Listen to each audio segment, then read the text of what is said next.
ভাই আসসালামু আলাইকুম। ওয়ালাইকুম আসসালাম। কেমন আছেন ভাই? আলহামদুলিল্লাহ। গাব কত করে? গাব 220 টাকা বিক্রি। কত? 200 20। একদম? একদম কত? একদম 180। এক পিস নেওয়া যাবে না? এক পিস? হ্যাঁ, এক পিস নেওয়া যাবে। একটা পাকা দেন তো। পাকা কোনটা হইব তাই তো? এখন খাবেন? হ্যাঁ হ্যাঁ, এখন খাবো। খাইতে মন চাইছে, অনেকদিন খাইনি তো। এগুলোর নাম কি বলতো? বিলাতি কাপ বলে না? ঠিক আছে, হ্যাঁ, এটা বরিশালের। বরিশালের না? খুব মিষ্টি। মিষ্টি হবে না? দেন একটা বড় সে দেন। দেন দেন, তোর কত আছে দাম?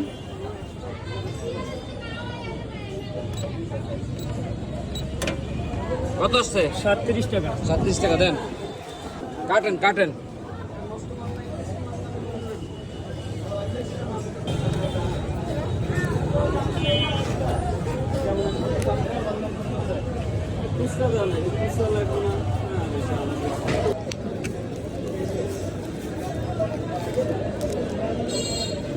ফাইলেন ফাইলেন ফাইলেন। কত? 37 টাকা না? জি।